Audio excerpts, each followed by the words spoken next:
laying down the armor on vulnerability, joy, and the courage to be seen. Dear Amelia Emberhart, there is something I want to tell about armor. Not the kind you can see, but the kind we carry, quietly, habitually, so close to our skin that we forget it was ever a choice. In her book Daring Greatly, Brené Brown calls it the vulnerability armory. The shields we reach for when being seen feels too risky, too tender, too much. Vulnerability, after all, is a paradox. It is the last thing I want you to see in me, and the very first thing I search for in you. We learn early how to protect ourselves from that discomfort. You can see it clearly in tweens who have not yet learned subtlety. I do not care what those people think. The dance is stupid. Followed immediately by, can you find out what they are wearing? I hope I get to dance. The armor is obvious there. Later it becomes heavier and harder to detect. Masks, strategies, shields. They promise protection, but over time they suffocate us. Foreboding joy, waiting for the other shoe. One of the most heartbreaking shields is foreboding joy. When we lose the capacity for vulnerability, the joy starts to feel dangerous. In a culture shaped by scarcity, never safe enough, never certain enough, joy can feel like a setup. Too good to be true. What is the catch? When will the other shoe drop? So we rehearse tragedy. We praise ourselves. I love you so much I can barely breathe. And suddenly our mind fills with images of losing you.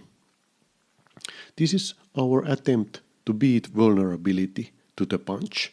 If we imagine the pain in advance, maybe it will hurt less when it comes. But the cost is enormous. We sacrifice joy in exchange for the illusion of control. The antidote is gratitude, not as a platitude, but as a practice, especially in difficult moments. Joy does not usually arrive as fireworks. It shows up in ordinary moments. And if we are too busy chasing the extraordinary, we miss it entirely. Lean into joy. Do not apologize for what you have. Give yourself permission to be grateful and to give in to those moments. Perfectionism, earning belonging. Another shield wears a respectable face, perfectionism. Perfectionism is not self-improvement, it is a defensive move. A belief that if we do everything flawlessly, we can avoid blame, judgment, and shame. At its core, perfectionism is about earning approval. Many perfectionists grew up praised for achievement and performance. The unspoken lesson was clear: I am what I accomplish. So the question becomes, what will they think? And that fear of failing keeps us out of the arena, the only place where courage, creativity, and connection actually happen.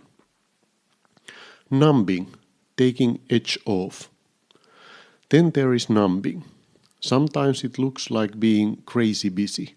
Sometimes it is just taking the edge off. But the goal is the same: to dull anxiety, disconnection, discomfort, and shame. The problem is not that we feel deeply. It is that we do not want to feel at all. But feelings do not disappear when we numb them. They wait and they compound. The work is learning to actually feel our feelings, to notice our numbing behaviors, to lean into discomfort instead of running from it. We can either learn to soothe anxiety or change the behaviors that create it. Setting boundaries, asking for help, choosing differently, all of that requires a deep belief that we are worthy of care. Often it is not what we do, but why we do it that makes the difference. There is a world of difference between savoring one piece of chocolate and inhaling the entire bar.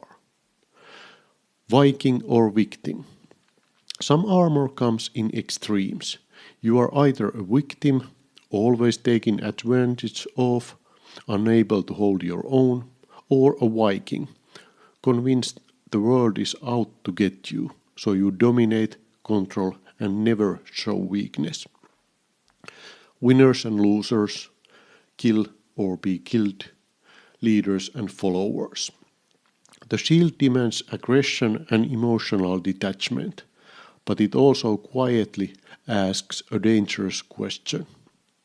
How do you define success? Floodlighting and smash and grab.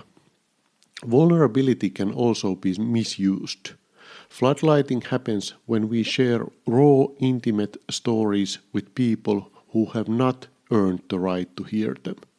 Without trust or connection, our openness can feel overwhelming, like shining a floodlight straight into someone's eyes.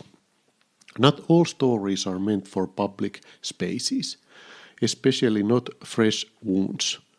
We need to work through them first with the people who love us, sharing only when we are not trying to fill unmet needs with attention or validation. Smash and grab goes a step further, using vulnerability as a manipulation tool, smashing through social boundaries with intimacy, then grabbing whatever attention we can get. It looks like honesty, but it is not connection. Serpentining, cynicism, and cruelty. Sometimes we do not attack vulnerability, we dodge it. Brown calls this serpentining, backing out, controlling the situation, pretending it is not happening, pretending that we do not care. And when people who dare greatly, when they step into the arena, they often get kicked around. Those who avoid vulnerability are threatened by it. It holds up an uncomfortable mirror to their own fears. So they respond with cynicism, criticism, coolness, and cruelty. Here is the tightrope. When we stop caring what people think, we lose our capacity for connection. When we become defined by what people think, we lose our willingness to be vulnerable.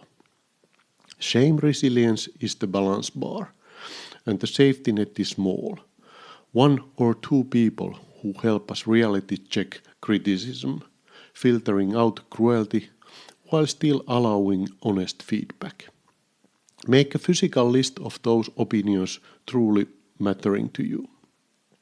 Remember that list. Mind the gap. Finally, there is the values gap, the distance between our aspirational values and our practiced ones.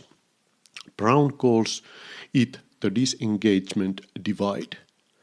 We cannot give people what we do not have. Who we are matters more than who we want to be. We say we value honesty, then keep the extra change the cashier forgot to charge. We say we value respect, then yell at each other as parents.